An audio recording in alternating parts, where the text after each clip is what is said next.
Good morning.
आवाज कसा येईल? म्हणजे थांब चुकलंय. तुझं नाव टाकायचं राहिले. कसं टाकायचं?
Good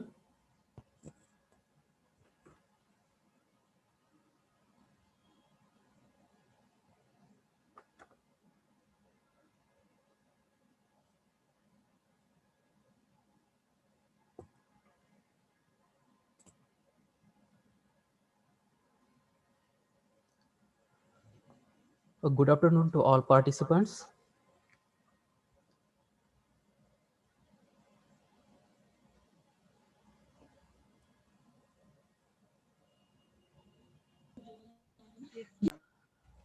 I, Dr. Shivaji Kaste, Assistant Professor in the Department of Stem Cells and Regenerative Medicine. As Organizing Secretary, I welcome you all. Aim of this webinar, Stem Cells and Regenerative Medicine, Future Prospects,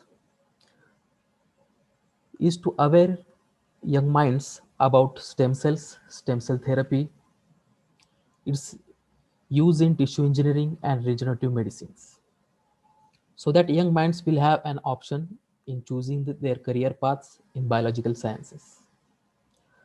Due to medical reasons, our HOD and convener of the program, Professor S. Mohan Karupil sir, is not available with us. So I request Dr. Ashwini Zadav, Assistant Professor in Stem Cell Department, on behalf of our convener to welcome the gathering and brief about our department. Thank you, Dr. Shivaji Kaste. First of all, I would like to welcome you all for this today's webinar on stem cell and regenerative medicine, future prospects, organized by Department of Stem Cell and Regenerative Medicine, Center for Interdisciplinary Research, D.Y. Patil Education Society, DMTV University, Kolkata. On the behalf of convener, Professor S. Mohan Karupil sir, HOD, Department of Stem Cell and Regenerative Medicine, I would like to give a brief introduction about our department. D.Y. Patil Education Society is one of the few universities which has this unique course, that is MSc in Stem Cell and Regenerative Medicine and MSc in Medical Biotechnology.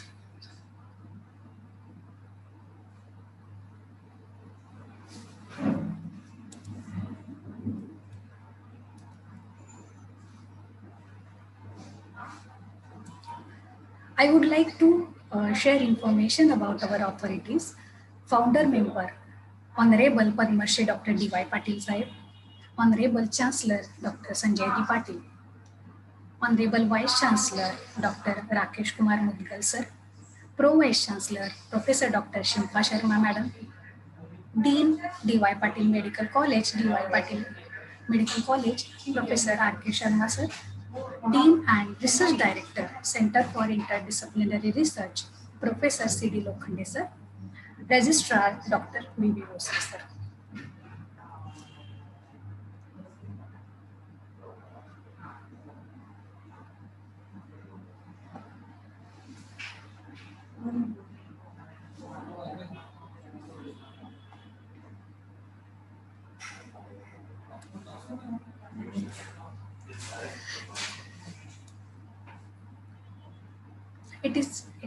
It is our honor to share that we have an eminent scientist with us, Professor C.D. Lokhande, Dean Center for Interdisciplinary Research, who is selected for India's topmost scientist in applied physics stream.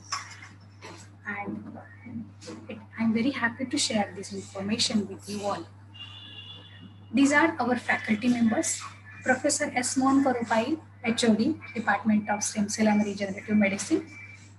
Dr. Meghnath Joshi, Associate Professor, D.Y. Patil Education Society, DMTV University, Kolhapur. Dr. Arvind Gulbake, Assistant Professor and Research Department Coordinator.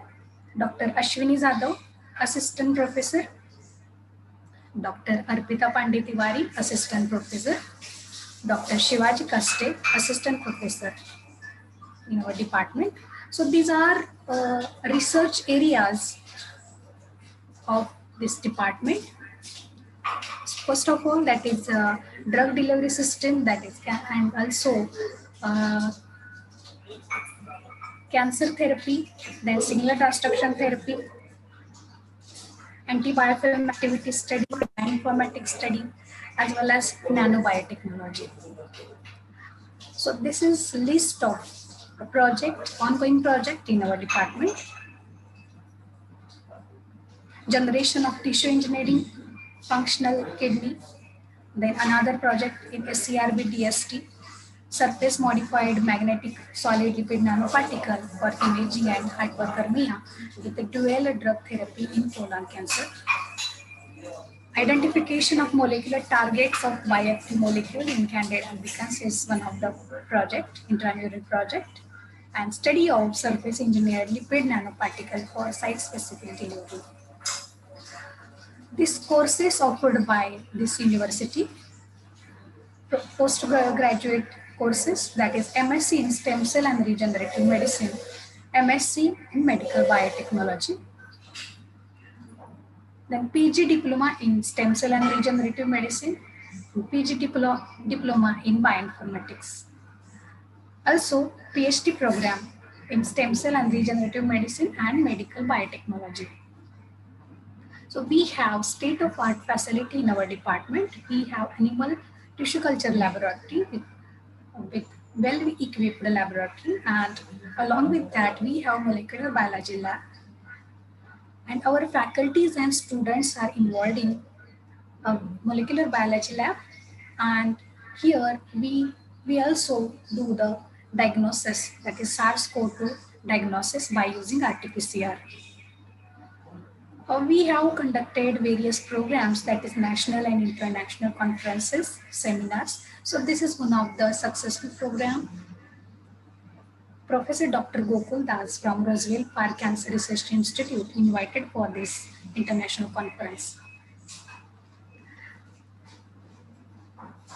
Then Professor Marcel Bott from ex-Marcel University invited for a one-day international seminar. Also, we conduct usually various training programs. So here we have a training program for our students, animal handling training program. And one more successful workshop we have conducted on flow cytometry. So here students are benefited for this work by this workshop. So these are list of patents from our faculty which have communicated. And I would like to share major highlights of our department, Center for Interdisciplinary Research. Our students are selected for Startup Hero Maharashtra, Mr. Abhinandan Patil sir, and two students, Mr. Deepak Sawant and Ms. Priyanka Patil, selected for Innovation in Healthcare. Our alumni, Dr. Nana Saib Thora, who is selected for Marie Curie Fellowship as well as Humboldt Fellowship, which are very prestigious fellowship in the world. And also he is selected for Innovation Radar Award. Very happy to share with you all.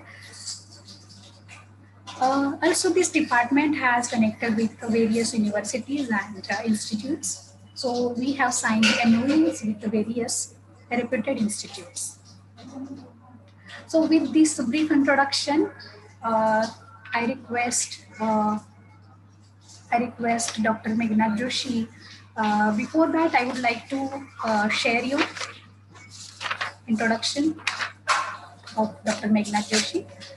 Dr. Meghnad Joshi has completed a PhD from Department of Zoology, Shivaji University, Kolhapur. He joined Karolinska Institute, Sweden as a postdoctoral fellow in 2007 and 2008 for fetal and adult hepatocyte transplantation studies. He worked for Sahlgrenska University Hospital, Department of Transplantation Surgery, Göteborg, Sweden from 2008 to 2012.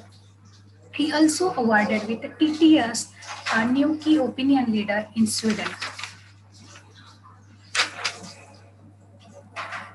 He also been appointed as a visiting assistant professor by Kansas Medical Center USA.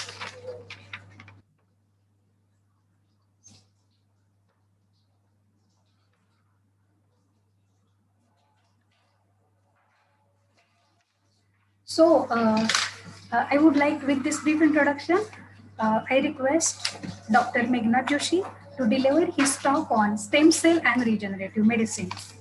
Thank you. Dr. Meghna Joshi. Thank you very much, Ashwini, for a nice introduction. I think someone has to leave the screen sharing, stop the screen sharing so I can share. Yes, sir.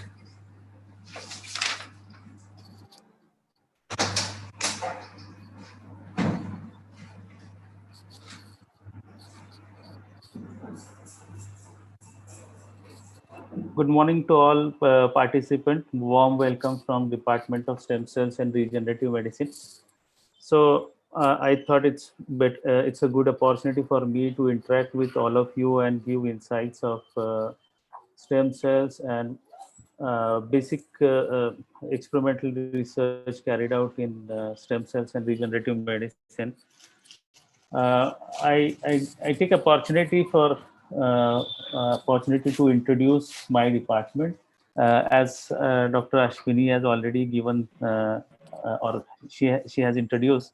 So we are conducting MSc and PhD programs in stem cells and regenerative medicine and medical biotechnology. We also run a PG diploma for stem cells and regenerative medicine. So this is how we are conducting different courses. Of course, our thrust areas are different, and as we are a part of Center for Interdisciplinary Research, we are collaboratively working with clinicians, physicists, chemists. So, in order to develop medical technologies for clinical use. So, this is how we are interacting with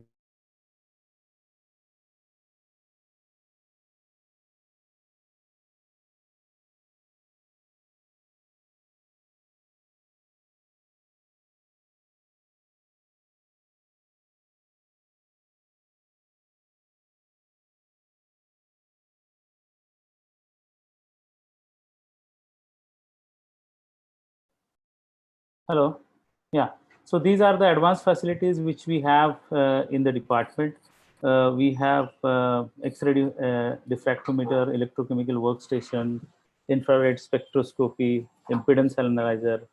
At the same time, we also have fluorescent microscope, ELISA reader washer, Western blot assemblies. Of course, we have molecular biology setup for different gene expression studies at the same time.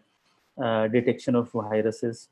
We also have a cell culture facility where stem cells and cancer stem cells are being cultured and used for different research. These are few of our students which have cleared civil services, defense services, as well as they got cleared for NET, SET, GATE, IELTS, GRE. Few of our students also cleared the GRE and IELTS, where they have got admission in USA for higher studies. This is how our alumni has been placed in different international, national uh, universities, as so that they are using our they are using the degrees to implement it to different fields. We also have a strong collaboration with international universities, national universities, at the same time cancer clinics where we constantly collaborate, extensively work on the clinical side so that our students get benefit out of it. Now I will little bit introduce you to the area of or the subject of today's talk regarding stem cells and regenerative medicine. Whenever we are talking about stem cells, that every person, living person, has stem cells which are useful for regenerating the diseased or injured tissue or organ. So why stem cell research is important? First thing is, if you are studying the stem cells, you will be able to study the developmental biology. Developmental biology is something where you study how single cell divided into multiple cells, and these cells start to form colonies just in order to form tissues, organs. So they collectively start to work. So as how single cells differentiate into different type of cells which get united into tissue, this is very important aspect in studying the developmental biology. Of course, whenever there is an injury or disease in the organ or tissue, these stem cells come into picture and they actually replace the diseased organ or tissue. So this is very important. That's why majority of the time, even though we have injuries or diseases, we overcome it and or become normal after some time. So this central role is being played by stem cells. Of course, whenever we are developing different drugs, molecules for therapeutic purposes, it is easy for us if you study those molecules on stem cells in vitro or in a petri dish, so that you will understand how these drugs or new molecules, chemical entities react on the cells, so that you understand the importance of or mechanism of action of these drugs. And importantly, whenever you are studying human physiology or molecular biology of those disease and on cascade of disease, ongoing disease, it's better that if you study the genetic machinery of stem cells, it will be easier for us to understand how the disease progression happened and what exactly happens when stem cell come into picture. So all those important aspects of stem cell research in the treatment of different diseases. So whenever stem cells are defined, they have a unique characteristics which make them stem cells. The first is when they divide, any stem cell renew themselves. That means once the stem cell divides, it forms another stem cell. At the same time, it also divide into specialized cells. So what it does is when the stem cell divide, it renew themselves and they again become stem cells. So it is an unlimited supply of stem cells, and at the same time these cells able to differentiate into different type of specialized cells whenever they are needed. So these stem cell when divide, they become there is also they become undifferentiated and differentiated. So this is the peculiar characteristic of stem cells. Now, whenever we are talking about stem cells, there are three important functions which are being carried out by stem cells, and this is how the stem cells are being defined. First thing is the plasticity. The plasticity is nothing but potential to change to other cell types. That means even those single stem cells able to differentiate into nerve cells or hepatocytes or islets depending upon the injury. Another thing is homing, because homing is a very important characteristics. For example, say you have a tissue injury, and the stem cells, the stem cells should be able to go at the site of injury and repair the disease or damaged part. So this is very important characteristic. And another thing is engraftment. Engraftment is nothing but to get united at the site of injury. That means if you transplant the cell in the liver, the cells should unite in the liver and become liver specific cells. So whenever we are classifying stem cells, they are classified according to the potency of the cells. And potency is nothing but capacity to differentiate. So this, according to potency classification, totipotency has the highest potency. That means these cells have highest differentiation capacity, and they are found in fertilized egg or at very a narrow window in a fetal cells. Then comes pluripotent cells. They are found in the inner mass of blastocyst. They can be also found in embryonic stem cells, or they can be also generated in induced pluripotent stem cells. Uh, After that, there comes multipotent stem cells. These are found in cord blood stem cells or in bone marrow stem cells. So all cells found in cord blood or bone marrow are multipotent stem cells.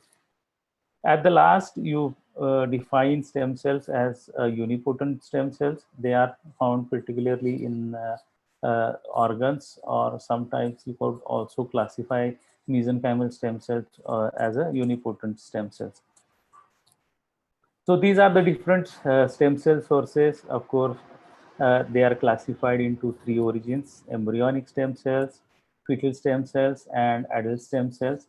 And these three have different type of stem cells, which I'm going to discuss in a later PPT.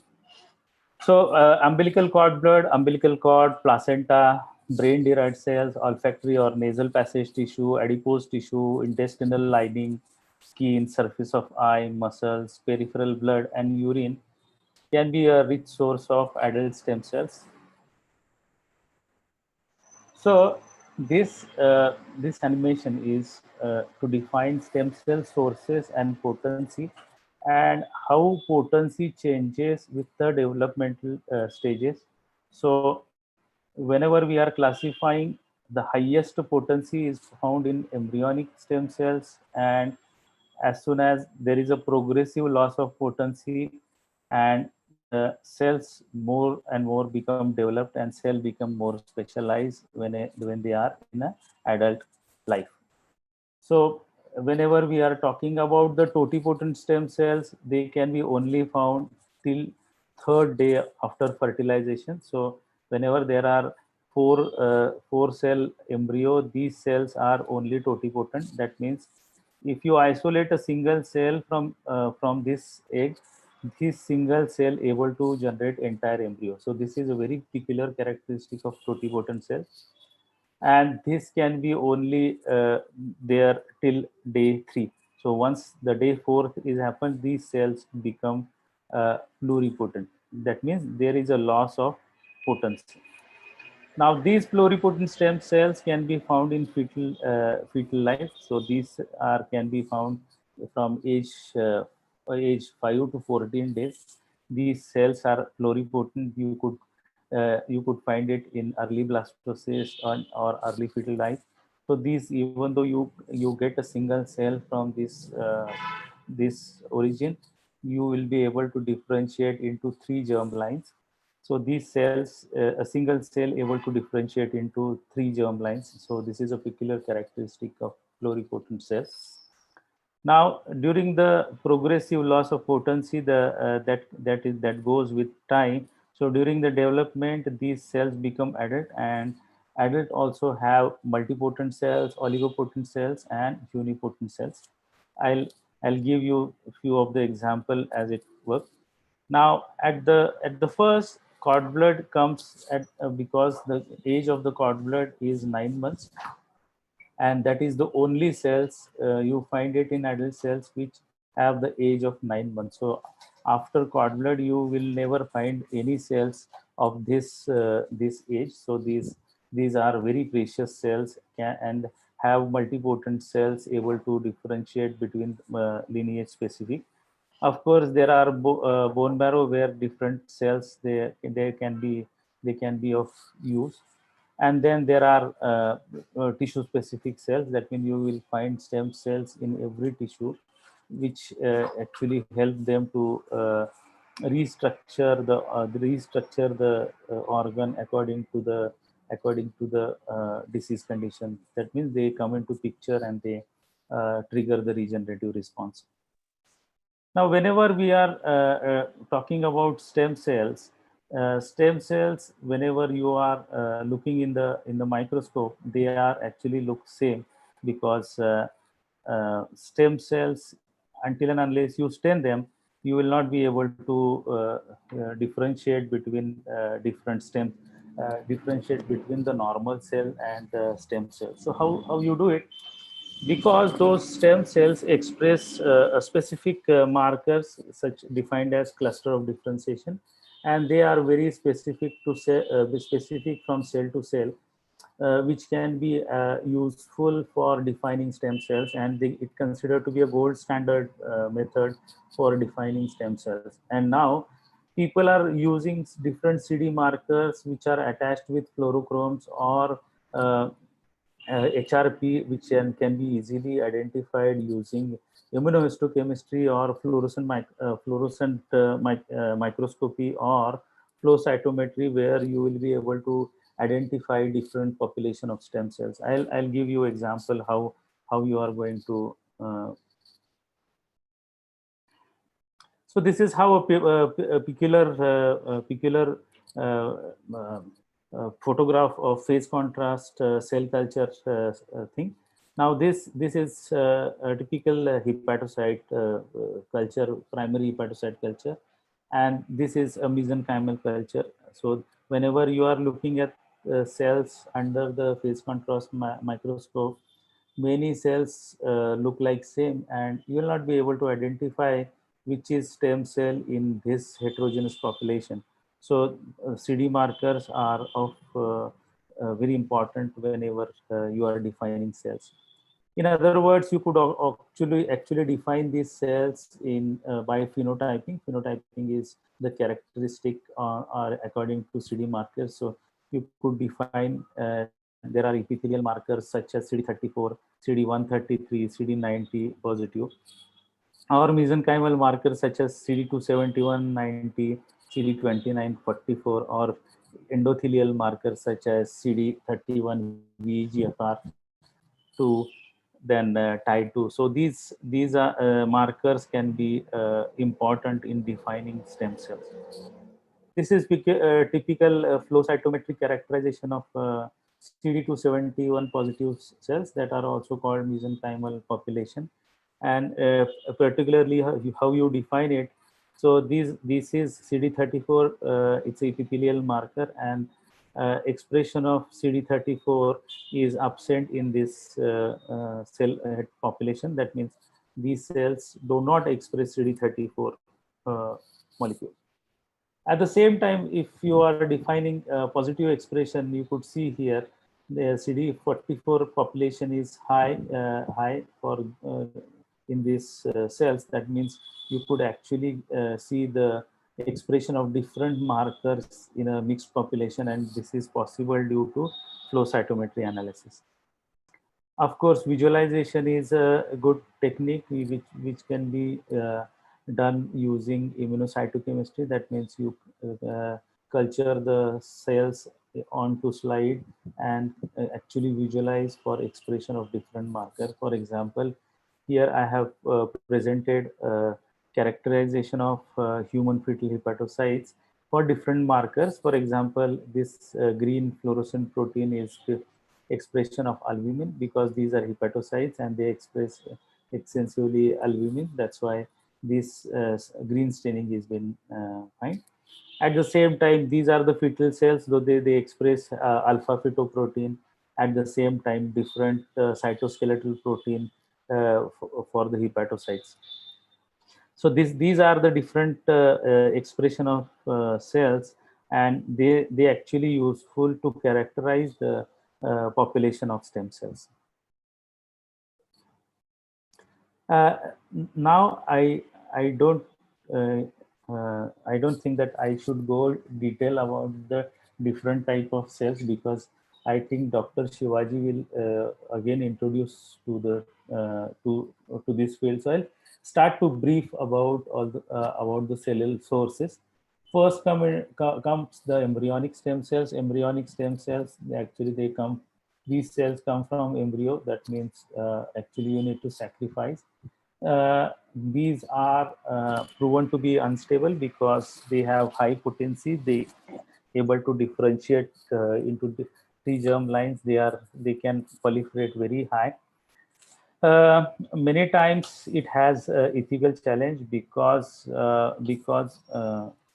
people believe that you need to kill the embryo in order to get the cell. So this is not not a very ideal source for regenerative medicine. So no private or commercial stem cell operation anywhere in the world treat patients with embryonic stem cells. So it still has a lot of challenges, and I don't think that it is still ready for human trial yet.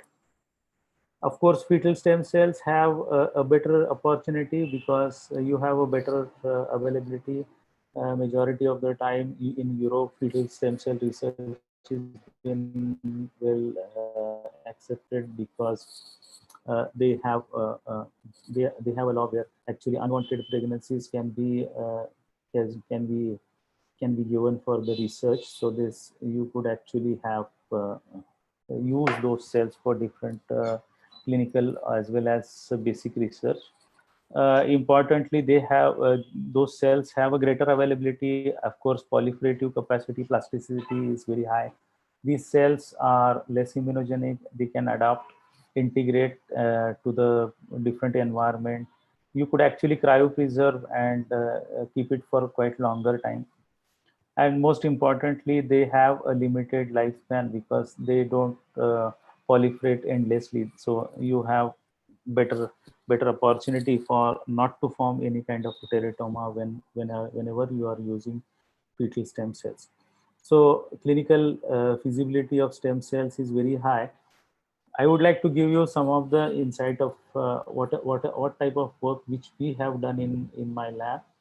Now, how you are going to define these cells is very important. Now, here, for example, you have adult liver and fetal liver and different stem cell markers which are expressed in adult and fetal liver. So, what happens is this uh, stem cell characteristics are very much expressed on fetal cells. At the same time, you don't see much fetal expression in adult liver cells. But as soon as you go down where in the during the differentiation, the adult liver cell become more specialized. At the same time, fetal cells are not specialized, but they are more proliferative. This can be also identified by this, where you could actually see that higher proliferation can be seen in fetal hepatocyte compared to the adult hepatocyte. But at the same time, synthetic capacity, that means functionality or special functions, is very high in uh, adult cells compared to fetal cells. That means whenever you see the adult cells, they are more specialized, they have more functional capacity but less proliferation. And fetal cells or embryonic cells, they have higher proliferation and less functional capacity. There comes IPS, that is induced pluripotent stem cells. Actually, you could use these are also kind of embryonic stem cells, where you could actually engineer cells for operation using different transcript factors such as MIC, OCT4, SOX2. These molecules can induce adult somatic cell to induce pluripotent stem cells, and these cells have uh, embryonic characteristics so that they will be able to differentiate into different cells. Of course, umbilical cord blood stem cells are of huge importance because they don't have ethical constraint, because once the baby is born, cord blood can be harvested. This placenta and placental cord blood contain stem cells that can be harvested after the birth, and these cells have all the hematopoietic stem cells present in the blood. So now people started to use umbilical cord blood stem cells alternative to bone marrow because they also have a rich source of hematopoietic stem cells. They also have other cell sources such as Wharton jelly, mesenchymal. They are very rich source of MSCs from cord source. And now in a clinical situation, majority of the clinicians, they are started to use these MSCs for treating different diseases. There are a lot of clinical trials which are been ongoing using these MSCs. Now, many times in Europe, these cord blood units are being utilized for hematopoietic transplant, but now people also started to use it for treating other diseases such as autism, cerebral palsy. So this, in a future, this could be alternative to the bone marrow transplant, where these cells can be easily cryopreserved and keep it for n number of time. Cord blood itself has used almost for 2 decades because it is a older technology. Now India slowly started to uh, promote cord blood banking because the need of donor hematopoietic cells is very important, and many times patients don't get suitable donor for hematopoietic transplant and they die waiting for transplant. So instead of that, if we could cryopreserve cord blood stem cells and get HLA typed, and whenever a patient needs these hematopoietic stem cells, one could actually use it for the transplant. One of the important characteristic of using cord blood is because whenever patient undergoes bone marrow transplant, it has higher chances of graft versus host disease, and this has been well taken care by transplantation of cord blood, because these are fetal origin cells and immature cells, and they are able to adapt very nicely with the donor cells. Of course, bone marrow derived stem cells is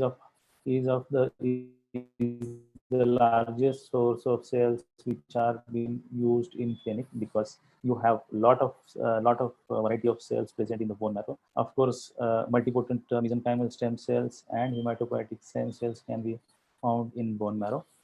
Only the limiting factor is getting the bone marrow, because getting bone marrow is a tedious thing, because it needs surgery, and you have a huge morbidity due to bone marrow aspiration. So this is the only limiting factor.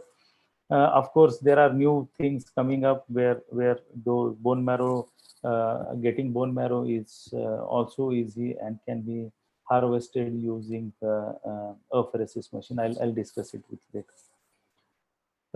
Fat-derived stem cells can be also ideal source of cells, because many times you have a lot of fat which has been which could be a depot for stem cells. Adipose tissue has a lot of mesenchymal stem cells that can be useful for different clinical settings. Uh, I, I, wa- I was talking about the recent technology of using bone marrow cells, that is peripheral blood stem cells, that patient has been given to GMCSF injections for four days, and after that, after interval of 2-3 days, patient can undergo apheresis. That means stem cells are being separated, and the rest of the cells, plasma, blood, is being again transferred to the patient. So this is a technology where you could actually take down the bone marrow stem cells using peripheral blood apheresis. Of course, urine derived stem cells, because every time whenever you urinate, there are different cells. Actually, they are being expelled out through the body, and these cells actually come from urethral tissue or bladder, where these cells can be actually collected and cryopreserved. We are also doing similar kind of work in our lab, where these cells can be used for bladder engineering, or these could be used for urinary inconsistency. So these cells are been ideal thing, because you don't have to you don't have to do any kind of a procedure in order to get urine derived stem cells. So this is very simple kind of a technique. Only thing is, you need to be proper in order to collect the urine derived stem cells, because you need to avoid the infection in order to get those cells. Now I would like to discuss some of our basic experimental research, where we have shown that the mesenchymal stem cells can be ideal candidate for fetal hepatocyte transplant. That means whenever whenever mesenchymal and fetal hepatocytes are being collectively transplanted, mesenchymal actually help them to engraft. So this is the basic characteristic. So this is very important because first thing is that stem cell therapy research basics should be understood. So this is our prime motto, that we should be able to identify how the transplanted cells behave, and what are the proper way to transplant the stem cells, and how you are going to characterize those stem cells, how you are going to identify that these stem cell actually landed at the site of injury. All those questions can be easily tackled by this basic research. So why you need co-transplantation? Because first thing is you don't have donors, so you need to bridge the patient so that patient will get good organ. Ultimately, for the end-stage liver diseases, transplantation is the only curative therapy. But many times, due to lack of available donors, patient die during the waiting list. So this kind of a treatment could be ideal because these patients can be well maintained using fetal progenitor cells, where these cells actually able to restructure the entire liver and able to function, so that these patients temporarily get relief from the disease condition. So this is how we start doing our work. Because first you need to identify the cell population what you are transplanting. We have characterized using immunocytochemistry using different hepatocyte specific marker. These cells actually express hepatocyte specific marker. For example, albumin. These cells express albumin. These cells express cytoskeletal protein. At the same time, this is hepatocyte growth factor receptor CMET is being expressed by these cells. That means these are the fetal hepatocytes. We also characterize the mesenchymal stem cells because our hypothesis was to check how mesenchymal stem cell help the engraftment. So we have just identified the different population of stem cells because we have used we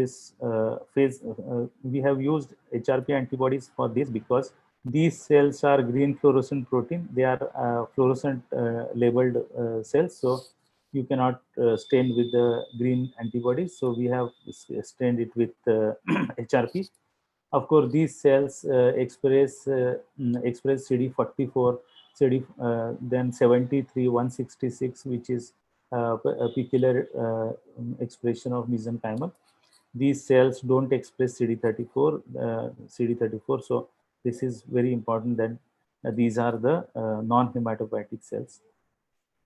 Whenever we were doing the work on mesenchymal stem cells, we thought it's better that why mesenchymal stem cells are important in engraftment. Because of this, if you could see that these are the different cytokine expression of this mesenchymal in cell culture. What we have done is we have characterized the cell culture media of these MSCs, and we found that it is a rich source of cytokines. So whenever we are defining cells, we thought that they are more paracrine effect than differentiation effect, and this hypothesis we have tested in mice. This is a typical surgery for cell transplant. If you could see, these are the nude mice. That means these mice, they don't have immune system. So that's why whenever you are transplanting human cells, these mice they don't reject, and they actually primary immune system is not present in the system.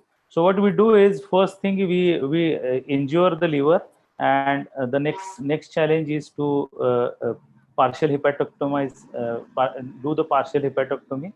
Because whenever we are transplanting cells, the environment should be very conducive. That means whenever you go for partial hepatectomy, what happens is liver start to synthesize different growth factors required for regeneration, and this trigger could be very helpful for human cells to get integrated in the new liver. So this is what we are doing right now. So what we are doing is we are just cutting the 40% liver. So the central lobe we are removing from the central lobe.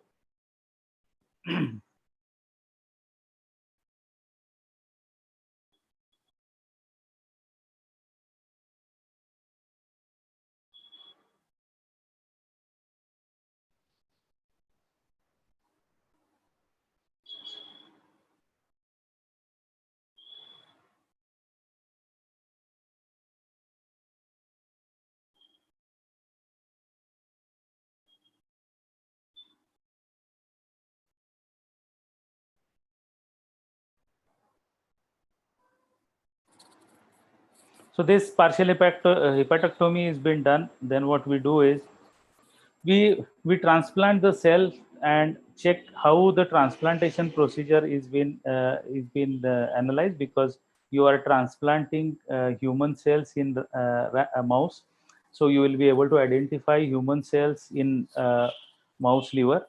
So the safest procedure for transplanting cell for liver disease is through spleen artery, because that directly open up in liver.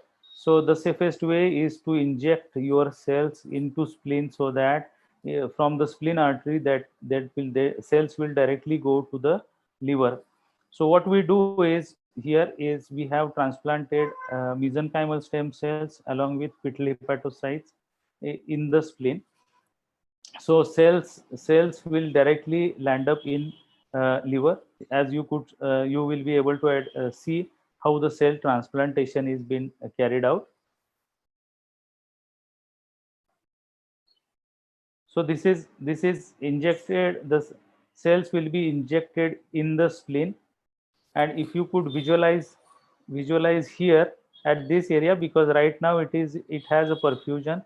So once you inject the cells, it will become white for a transient. Now this started to become white because we started to inject. Now the cells will from spleen, they will go to the liver.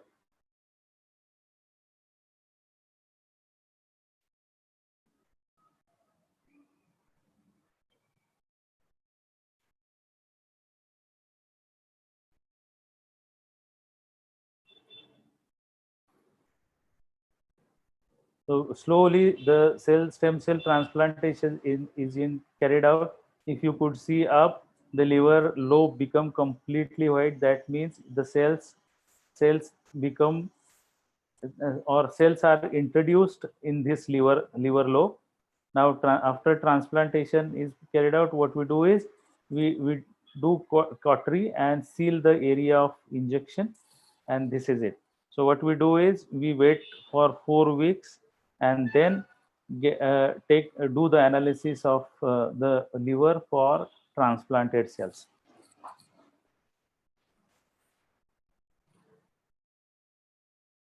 Now what we do is we just take suture and then wait for animals to recover. So what we after 4 weeks of transplant, what we do is we have taken down the liver and resected it for different marker, human specific marker, and check how many cells are human cells are present in the liver. So these are different markers. They are albumin here. If you could see the cone transplanted, there are human cells expressing albumin. These are the GFP green fluorescent protein. They are only present in mesenchymal. You could say that these cells are mesenchymal stem cells. Then these are the human X chromosome antibody. This is the hybridization which we did, and we found that X chromosome is found in the mice liver. These are different, like alpha fetoprotein, then human nuclear antigen found in mice liver. Again, we characterize these colonies for different human specific marker, and we found that there are different type of cells present in the liver which are human origin. Of course, gene expression is very important, that you need to understand that even though you have transplanted cells, you need to identify whether these cells are functional or not. So these are different gene expression studies. These cells express alpha fetoprotein. There are also few of the transcription factor which are very important in order to function in order to carry out the hepatocyte function. So these are different HNF1 alpha, 1 beta, 4 alpha expression could be seen in co-transplanted animals. Of course, we couldn't find the expression of CYP. That means these cells are of fetal origin, and the expression of CYP is very low.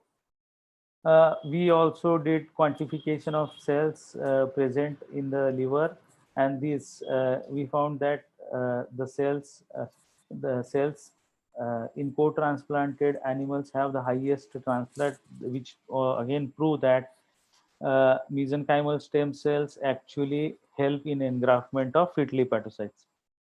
So this is in summary that co-transplantation of MSCs with hepatocyte augment engraftment after transplantation, which can be found in higher number of cell colonies expressing human specific CK8, 18, 19, CMET, alpha fetoprotein, or human nuclear antigen, mitochondrial antigen, hepatocyte specific antigen, and expression of albumin.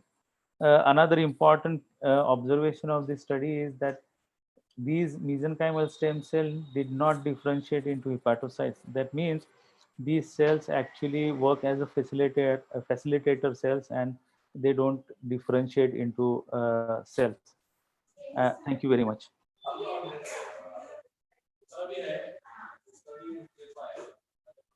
Thank you so much for such a nice and wonderful talk on stem cell and regenerative medicine. So I would like to request audience, if you have questions, they can ask. Hello, Dr. Yes. Ashwini. Yes, sir. Hello. There is one question in the chat box. I'm going to read it. Okay. It's from, I think, Jensea. It's thank you for your great explanation. My question is, do umbilical cord stem cell cause graft versus host disease after treatment of leukemia? This is the first question. Joshi sir? Yeah. And the second question is, what treatment is used to eradicate leukemia except for the bone marrow of the donor, allotransplantation? Yes. See, the These first are the thing. two questions. Yeah. Umbilical cord blood stem cells, they also trigger graft versus host disease in leukemia. Of course, they do, but the biggest advantage of using umbilical cord blood is you will be able to tackle graft versus host disease very easily. So this is the only benefit you have using UCB. Leukemia, except you don't have any treatment other than bone marrow transplant for leukemia.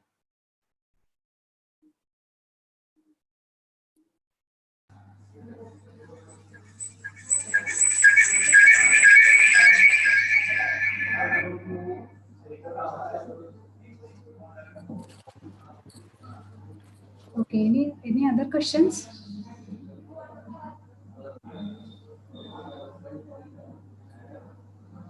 No more questions, madam. I think we can go ahead. Okay. So thank you so much, Dr. Meghna Joshi, for invited for acceptance our invitation and for delivering such a wonderful talk. Now I request our next speaker, Dr. Shivaji Kaste. Dr. Shivaji Kaste is completed his PhD in from the Y Patil Education Society, Kolhapur. He is worked as a research scholar in Defense Institute of Advanced Technology, Pune, and his areas of expertise is bone tissue engineering. With this introduction, I would like to request Dr. Shivaji Kaste to deliver his talk on stem cell therapy, myths, reality, and future. Dr. Shivaji Kaste. Once again, good afternoon to all. So I will talk briefly about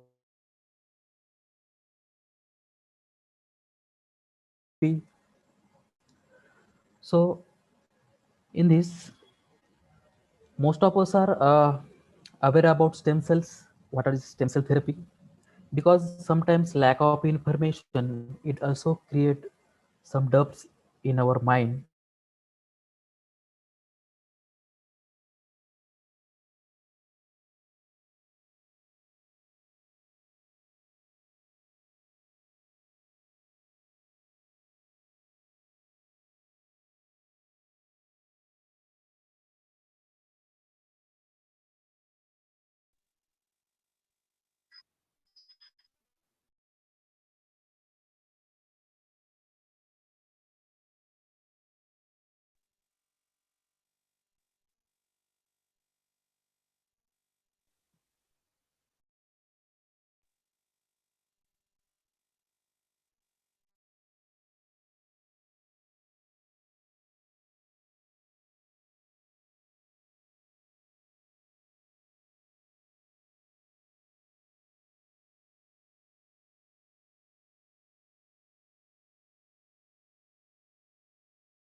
Hello. Hello. Hello, everyone. I think there is some technical difficulty. Unmute yourself.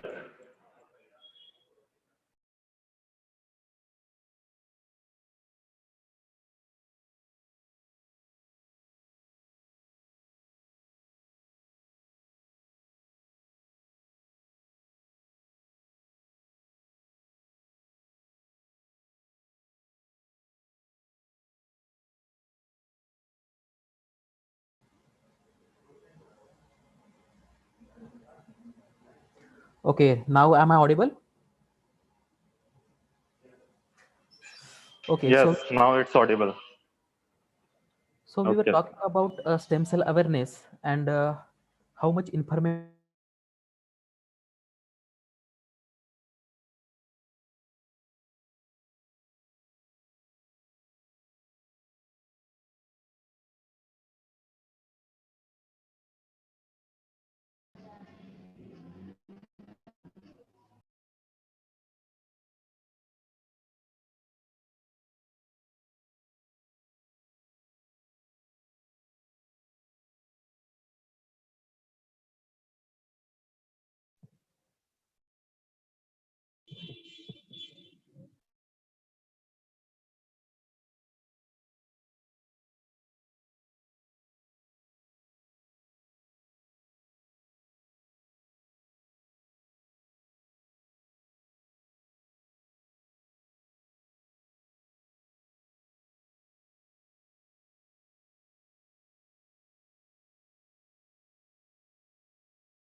So now am I audible? I think some network issues were there. Yes, you are audible. You're audible. Okay. So we were talking about stem cell therapy and information available about it. So there are numerous articles, news articles particularly flooding about stem cells, its positives, its negatives, and you can find that this particular data from UK, USA, and Canada, it depicts that most of the trend is positive for these stem cells and regenerative medicine. But still, there are few people talking about negatives as well, and we have to do consider them as well. So it's depicts that stem cell therapy, could be a potential future for treating numerous diseases. Let's talk about some fictions to some science facts. You might have heard that stem cell treatment, it is healing lost eyesight in Japan. Or stem cells, they are triplicating the lifespan of elderly mice from 21 days to the 71 days. So in human beings, it is comparable like a 80-year-old human being living up to 200 years old. So even we as a human being can live like Superman or for 200 years and tell our grandsons and grandsons the stories about lockdown and COVID-19. Even you might have heard that there are human athletes who are opting for the stem cell treatment to avoid reconstructive surgeries. You might have heard the famous tennis player Rafael Nadal, who has recently had stem cell therapy for his back ailments, particularly the spinal cord injury. So, what are these particular stem cells? So, simply a cell that has the ability to continuously divide and differentiate or develop into various other kinds of cells. So, that is simply the stem cells. And why they are so special? Because they are having unique properties, very important properties like self renewal. They can self renew themselves. These are undifferentiated stem cells and they can develop into a various other kinds of cells like mesenchymal stem cells. They could develop into osteoblast, the bone forming cells. Similarly, these MSCs, they can develop into hepatocytes, the liver cells, the fibroblasts, neural cells like these. So what are different types of stem cells? So broadly, we can categorize these stem cells into embryonic stem cells and adult stem cells. The embryonic stem cells, we can isolate them from embryonic stages, and the adult stem cells, basically they reside in adult tissues like brain, heart, bone marrow. Even there are extra embryonic stem cells which we can harvest from placenta, amnion, umbilical cord blood, umbilical cord tissues, and even another type of stem cells is there, that is induced pluripotent stem cells. So it is a type of pluripotent stem cells. Dr. Joshi has already discussed some aspects about iPSCs. So these iPSCs, they firstly generated in 2006, the recent ones, by Shinya Yamanaka, by creating a somatic fibroblast from mouse into these iPSCs, pluripotent stem cells. And we can use this to treat a patient for different ailments by just reprogramming your somatic cells by incorporating four pluripotency dependent cells like CMYC, OCT4, KLF4, and SOX2. Then there are embryonic stem cells. We can isolate them from blastocyst stage of embryonic development, particularly day 5 to day 6. We have to take this inner cell mass, and by using immunosurgery or enzymatic methods, you can have these inner cell mass. You can develop the embryonic stem cells from that, and by using differential growth factors, you can have the liver, kidney, and heart muscle cells. And even you can repair the impaired heart by using these heart muscle cells. So these are the embryonic stem cells. Then the adult stem cells, particularly mesenchymal stem cells. So these are also advantages because of we can harvest or isolate these mesenchymal stem cells from a lot of sources, starting with the dental pulp, even breast milk and urine also. the placenta, hair follicles, and the standard sources like or gold standard sources like bone marrow, even adipose tissue is there, the umbilical cord is there. Even we can isolate MSCs from these peripheral blood. So what are differences between these pluripotent stem cells and multipotent stem cells? Broadly, pluripotent stem cells like embryonic stem cells, the ESCs and iPSCs. The ASCs, they can be isolated from embryo, while iPSCs, they can be isolated from somatic cells. While the multipotent stem cells like MSCs, we can harvest them from adult tissues. The rate of proliferation of these pluripotent stem cells like ESCs and iPSCs, it is quite higher as compared to the multipotent stem cells, the MSCs. Even their availability in this particular source, it is higher. Even they can spontaneously differentiate, which is lacking with the multipotent mesenchymal stem cells. Even these ESCs and iPSCs, they have capacity to produce diverse cell types as they are pluripotent in nature. As compared to the multipotent MSCs, they have low differentiation capacities or they can develop into few types of cells. Then hierarchy of stem cells. We all know that the whole human being is developed from the zygote, and this zygote later on develop into embryo, then extraembryonic cells, the tissue stem cells, progenitor cells, and their terminally differentiated cells.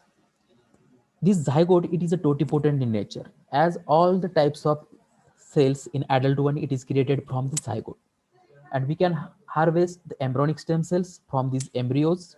Those are pluripotent in nature. Then as we move forward with this hierarchy, the potency or the differentiation capacity of stem cells, it decreases. The stem cell pool and age. So we know that zygote, all the human cells have formed, and these cells, they perform their function at full capacity. But at one stage, it may be due to the injury or certain accidents or because of age, they overperform their function and finally they undergoes the programmed cell death. And then again cell cycle starts. The stem cells, they replenish these lost cells. So that is the main function of stem cells.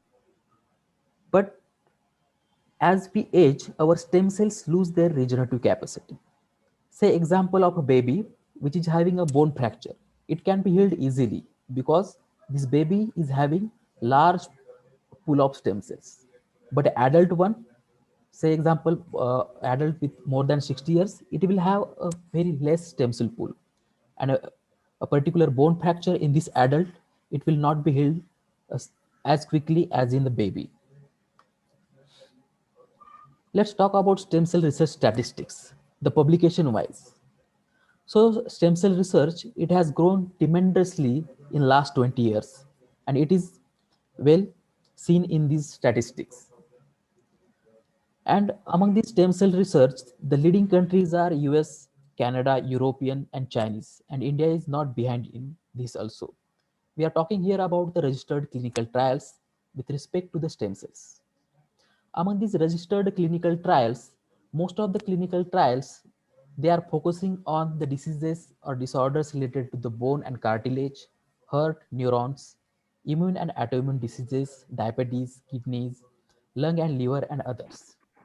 So most of these clinical trials, they are in initial stage.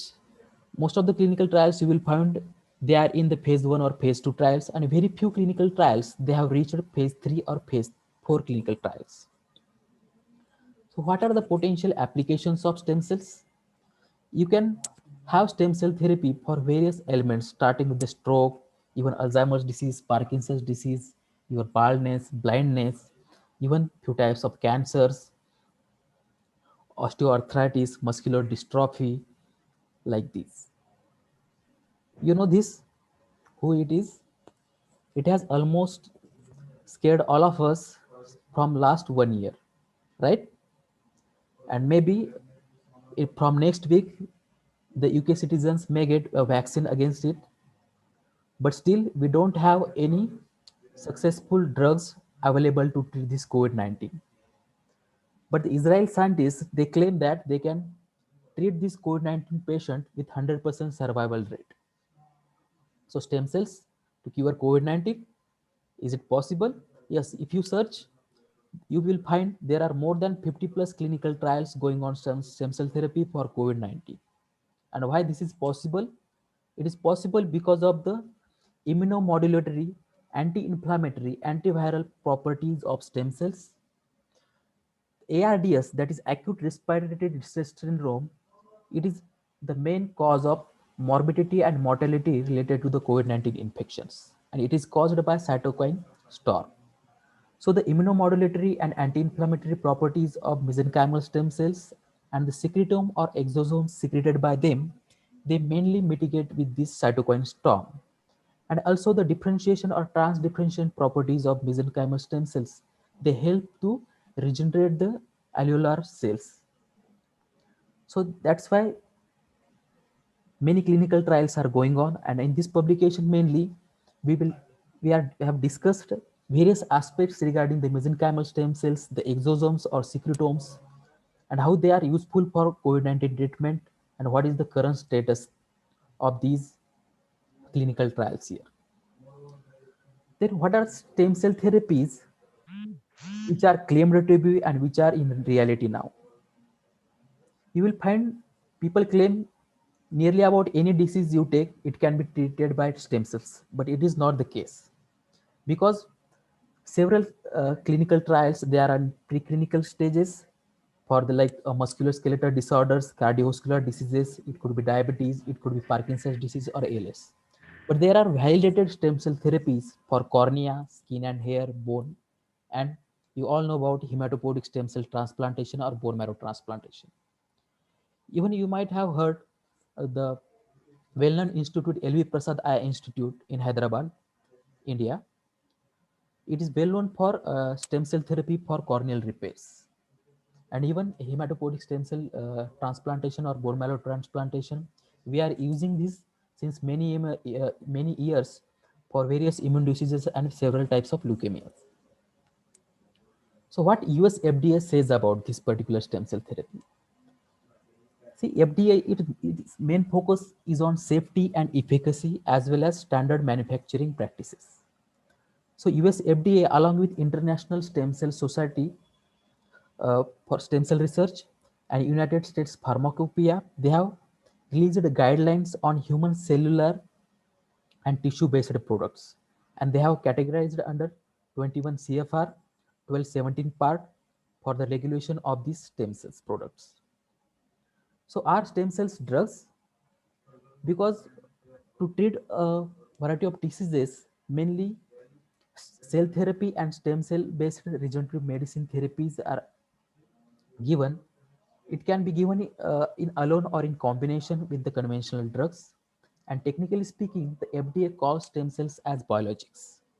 Its main focus on the ensuring safety and efficacy, which is quite similar to the traditionally defined drugs. So yes, we can call stem cells as drugs, but with warning, like our conventional drugs. It may cause injury, death, or autoimmune disease. In Indian scenario, there are various government bodies involved in stem cell regulation, starting with the Department of Biotechnology, DBT. Then there is the ICMR, Indian Council of Medical Research, National Apex Committee for Stem Cell Research and Therapy, NAC-SCRT. It mainly involved in the research aspects of stem cells and regenerative medicines. Then in conclusion, there is a rapid progress towards successful commercialization of stem cell therapies, and it is driving the growth of mainly mesenchymal stem cells. So the stem cell therapy grows in therapeutic value for its ability to protect cells, repair damaged cells, tissues, and promote new cell growth and regenerations. Even MSCs afford promise in tissue engineering and immune disorders, with 23% of MSc-based clinical trials in 2018 focused on bone and cartilage. Even in the same year, Mesoblast Limited completed phase 3 clinical trials of MSCs derived from marrow for the treatment of pediatric patients who have failed to respond to steroid treatment for acute graft-versus-host diseases. So there is a global opportunity in regenerative medicine It drives interest in the tissue repair capability of stem cell therapies. Developments in MSC manufacturing platforms, including bioreactors, drive MSC-derived products from discovery to manufacturing and commercialization. So I acknowledge Dr. Sachin Kadam, a Chief Scientific Officer in Advanced Cells Noida, for helping out with the data. Thank you. The for e-certificates, the feedback link is shared in the chat box. You can fill this feedback form and have your e-certificates. Thank you.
So participants, you can download your e-certificates from the chat box links. So on behalf of or as organizing secretary, I express a vote of thanks. Firstly, I thank Honorable Padma Shri Dr. D.Y. Patil sir for his blessings. I thank Honorable President and Chancellor Dr. Sanjay Patil sir. I thank our trustee and MLA Mr. Rudraj Patil sir. Mr. Rudraj Patil sir. I thank Honorable Vice Chancellor Dr. Rakesh Mudgal sir, Pro Vice Chancellor Dr. Shimpa Sharma ma'am, Dean D.Y. Patil Medical College, Dr. R.K. Sharma sir, Registrar Dr. V. Bhosle sir. I thank Professor C.D. Lokhande sir, Dean and Research Director, Center for Interdisciplinary Research, for being always supportive. I thank Professor S. Mohan Korupil sir, the convener and HOD of Department of Stem Cells and Regenerative Medicine. I thank Dr. Meghnad Joshi sir for wonderful talk on stem cells and regenerative medicine. I thank Faculty of Stem Cells Dr. Arvind Gulbake sir for his constant support and inspiration. I thank Dr. Ashwini Jadhav madam. I thank Dr. Arpita Tiwari and other teaching and non-teaching staff. I especially thank to Suraj sir, Manoj sir and corporate office. I special thank to Namrata madam for his help. Finally, I thank all the participants for being with us. Thank you. So here,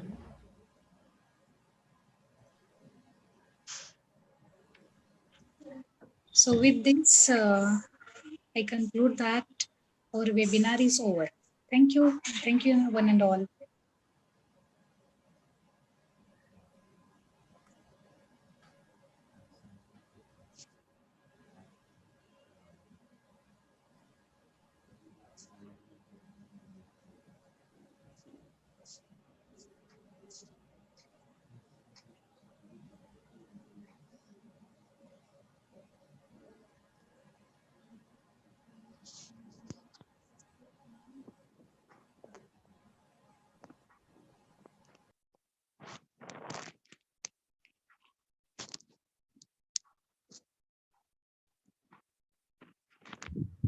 Dr. Shivaji.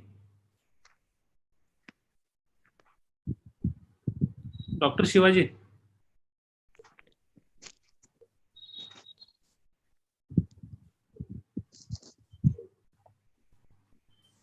yes sir.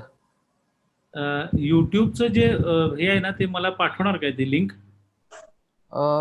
त्याच्यावरच sir direct त्याच्यावरती click युट्यूबवर when you click on YouTube, you can copy the link from there sir. So you just so this is recorded, right? So afterward. Yeah, recorded. Okay, thank you. Okay sir.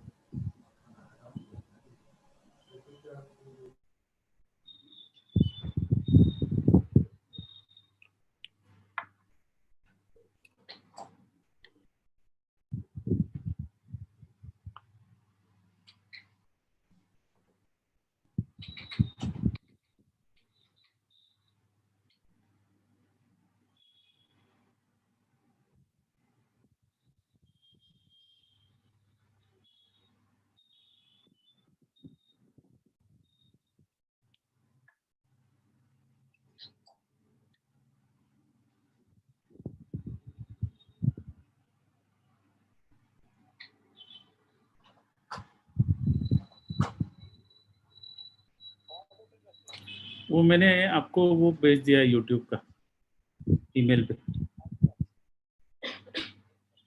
हाँ.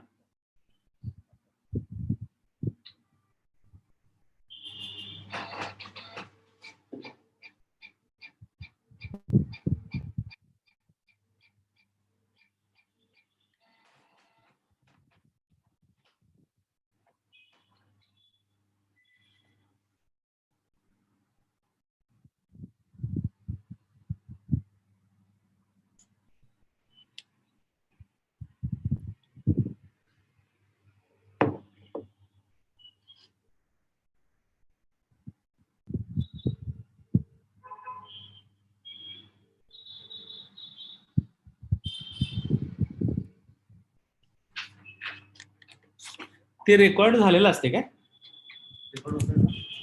हा, झालेलं असते काय म्हणून विचारतो. बर, आणि ते राहते युट्यूब वर का? हम्म. हम्म.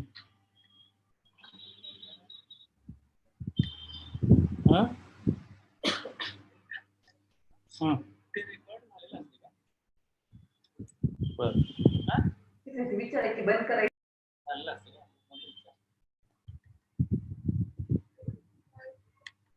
बर, आणि ते राहते युट्यूब वर का?